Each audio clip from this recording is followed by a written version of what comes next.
Abuztuaren 10ean larunbata Erdi Aroan murgilduz, enkarterrietatik iritsiko da Burdina Urdazubira.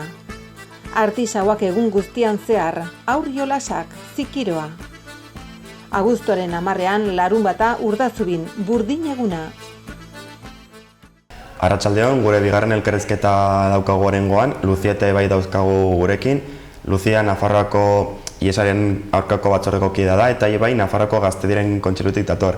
Eta biek elkarlanean egon izan dira hainbat urtetan, eta gaixotasun honi buruz eta datuak ekartzera datoz. Arratsaldeon biei, zer modu zaudete? Kaixo. Igual pixkat urduri aurkitzen zarete pixkat telebista horrean egoteagatik? Bueno. Pizka bat beti, bai. Hartuko dugu esperientzia, bai. A ber, konta iguzu, biek elkarlanean eritu izan zarete denboraldi batean, ez da, baina oraindik ere ez dakigu zehazki zer motatako lanak edo zer motatako batzordeetan edo elkarretan lan egiten duzuten, konta iguzu zuei buruz. Vale, hasiko naiz ni. Bai. Bueno, ni esan duzunez IESaren aurkako batzordean lan egiten dut. Gure batzordea 1987an jaio zen, hau da, orain dela 32 urte ez. Eta orduan, gure helburua ia hasieratik nolabait mantentzen da, baina egia da infekzioaren urte hauetan nolabaiteko aldaketak izan dituela, eta gure batzordea baita ere aldaketa horiei adaptatu egin gara, ez? Orduan, gure helburua betidanik izan da gizarteari gibaren inguruko kontuetaz sentsibilizatzea eta giba bizibilizatzea. Eta lan hau egiteko edo helburua lortzeko programa ezberdinak bultzatu izan ditugu helburua lortzeko. Orduan, egia da, gure batzordea gai oso zehatz batean lan egiten dugula, badagiba eta baita ere sexu bidez transmititzen diren beste infekzioak lantzen ditugu, nolabait bide berean doazelako, baina eta hortarako programa ezberdinak egiten ditugu. Egiten dugu gibaren aurkako froga, egiten ditugu kanpaina ezberdinak eta horregatik hemen gara biok, pixko bat gure kanpaina baita erasaltzeko. Egiten ditugu proiektu ezberdinak, bai kolektibo ezberdinetako edo ezberdinetai jopen. Zuzentzen ditugun jarduera ezberdinak egiteko, bai emakumeendako jarduerak, baita ere badaukagu gizonen bidez beste gizonekin sexu harremanak dituzten gizonendako programa eta jarduera zehatzak, gazteriarentzako baita ere jarduera konkretuak, eta informazioa, material preventiboa eskuratzeko gunea baita ere bagara, eta aholkularitza inguruan egiten ditugu baita ere interbentzio ugari. Osongi.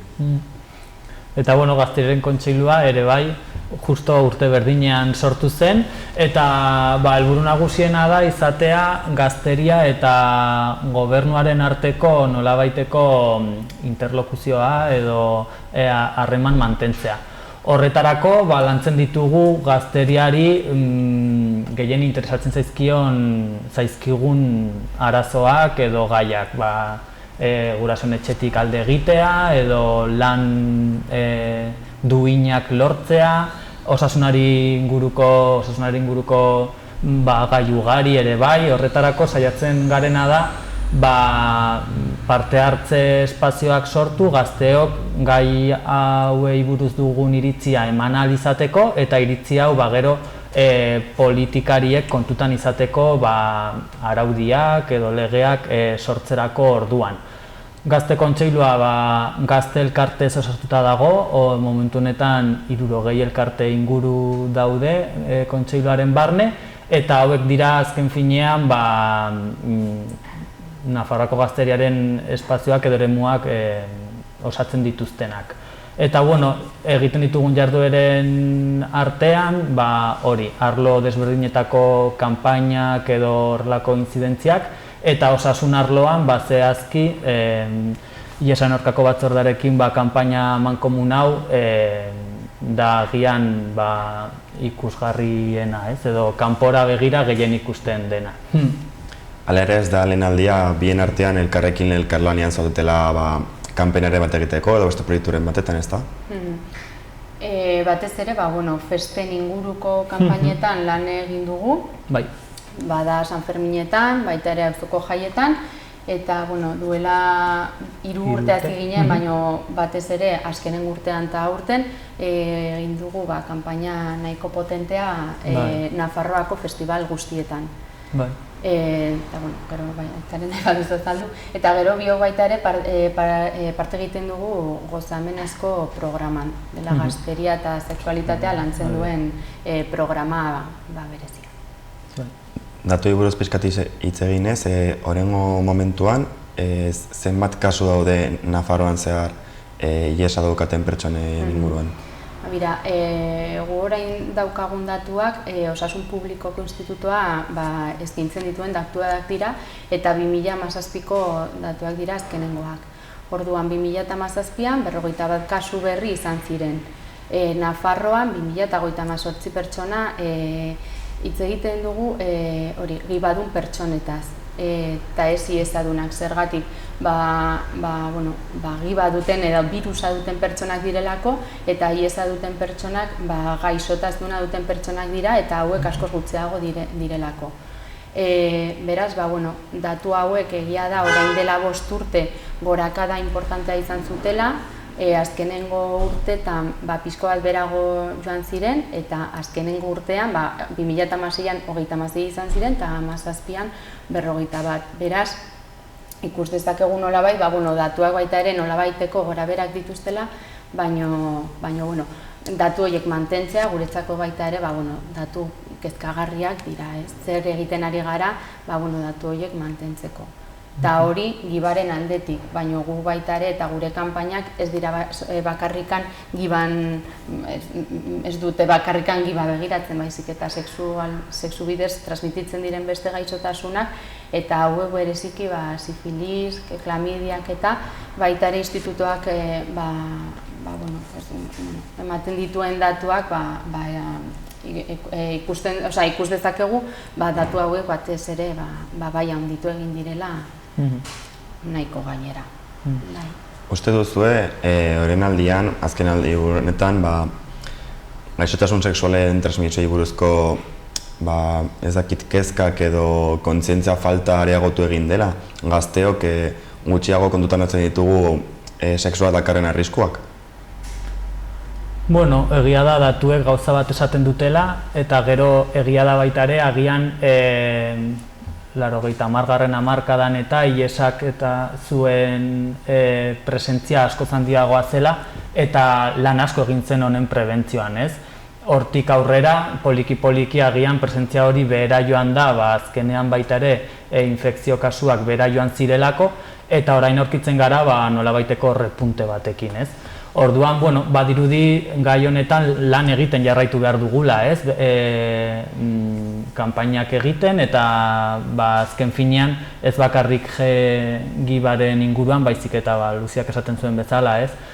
Sexu harremanak izaterakoan, harreman osasuntsuak, errespetuzkoak izatean eta hor barruan sartzen da bakoitza bere burua zaintzea, besteena zaintzea eta horren inguruan gero eta kontzientzia gehiago sortzea interesgarria da, ez, beti.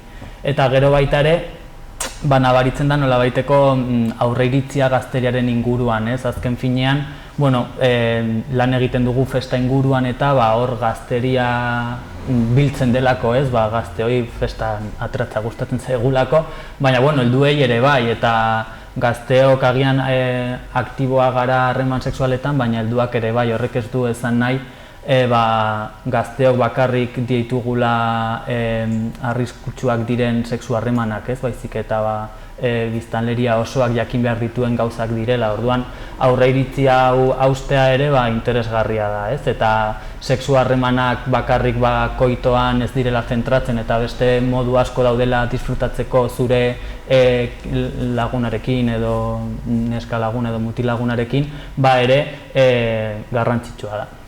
Bai, hortan baita ere esan, ikusten dugula pixkoa biok. Hezkuntza afektibo sexualaren aldean, falta, ez, dugula gazteok, eta horrek baita ere egiten duela nola baiteko arrisku praktikak izatea, baino baliabide horiek ez ditugulako edo ez digutelako ematen, eta hortan gure kanpainak ere saiatzen gara hezkuntza afektibo-sexualari garrantzia ematen eta hori mahai gainean jartzen ze gazteok behar dugun zerbait delako, ez. Ikaragarria. Harrigarria da ere, oraindik ere, xehetasun batzuei buruz daukagun irudia, ez da, iraganeko irudia, hainbat kontzeptu non gaur egun gezurrezkoak diren, baina oraindik ere badago jendea, bai ez jakintasunagatik edo ez duelako sinitsi nahi, horrela ez dituela ikusten. Noek ikusten duzute zuek kasu hauek? Nik erantzun, bale. Berdin zait. Bai, egia da, estigma eta diskriminazioa handia dago, batez ere gibaren kontuan, zergatik. Hasiera batean transmisioa edo infektatzen ziren pertsonak nolabait kolektibo zehatz batzuetan edo batzuetakoak zirela esaten zen, ez? Orduan, ziren homosexualak, baita ere sexu langileak, drogak via parenteralaren bidez hartzen zutenak, eta bar. Hori egia da urte hauetan transmisio bidea aldaketa izugarria eman duela eta orain sexu bidez transmititzen diren birus batez hitz egin dezakegu. Beraz, hortan guztiok sartzen gara edo arrisku praktikak mantentzen ditugun guztiok. Arrisku praktikak baita ere edo praktiketaz hitz egiten dugunean nahiko ambigua izan daiteke, baino praktika zehatz bat da, eta bada penetrazio hori, preserbatibo hori gabeko penetrazioa. Orduan, praktika hori izaten duen edonork, arrisku praktika mantentzen ari du, eta beraz, bai giba edo bai beste sexu bidez transmititzen den infekzioa izan dezake, ez.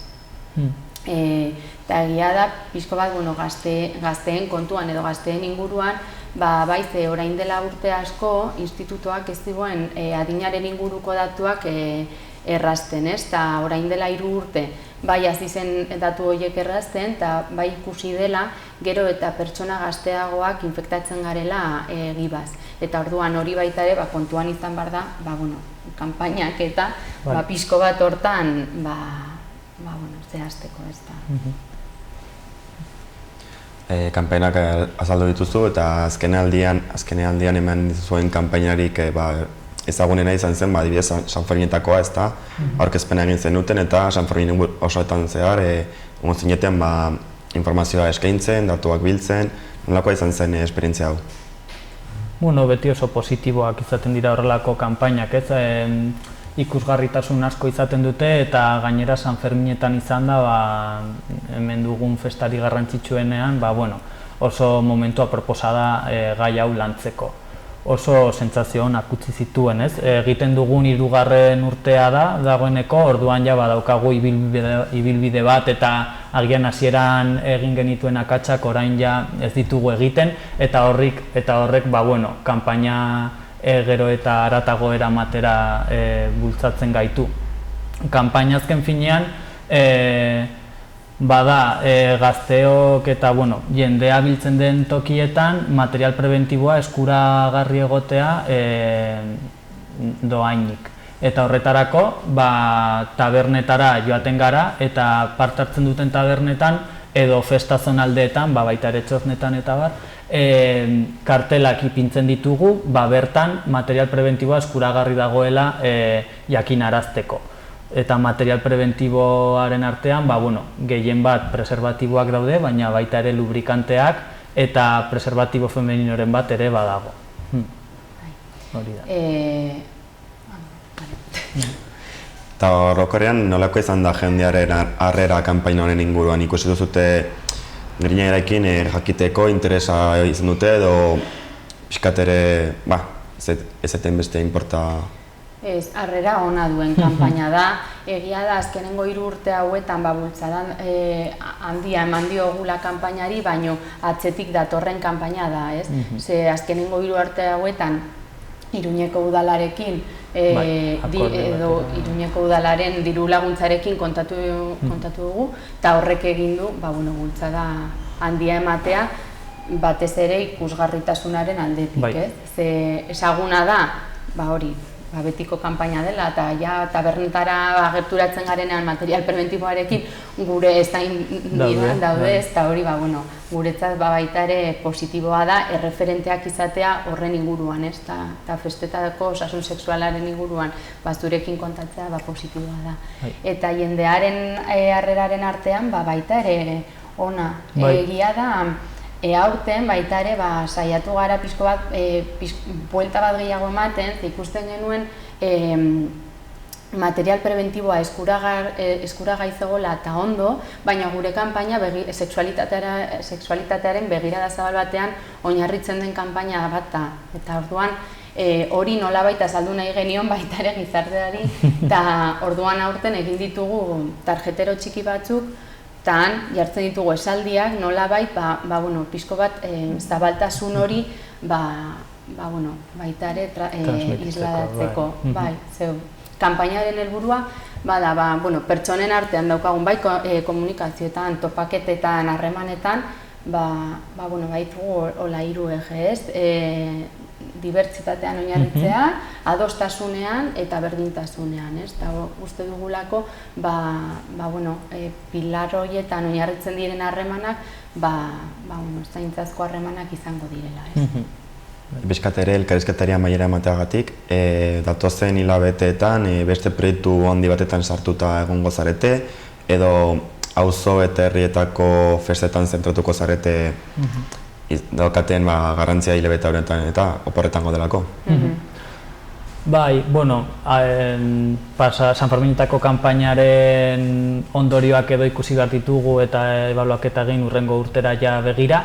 Eta urte osoan zehar, herrietako jaietan, baita aurrera ematen diren festivaletan ere bertara joaten gara kanpainarekin, beste irudi desberdin batekin, baina azkenean oso helburu berdintsuekin, eta haietan oinarrituko gara hilabete hauetan zehar, gero ja berriro hurrengo urtera berriz ere gurpilan sartzeko.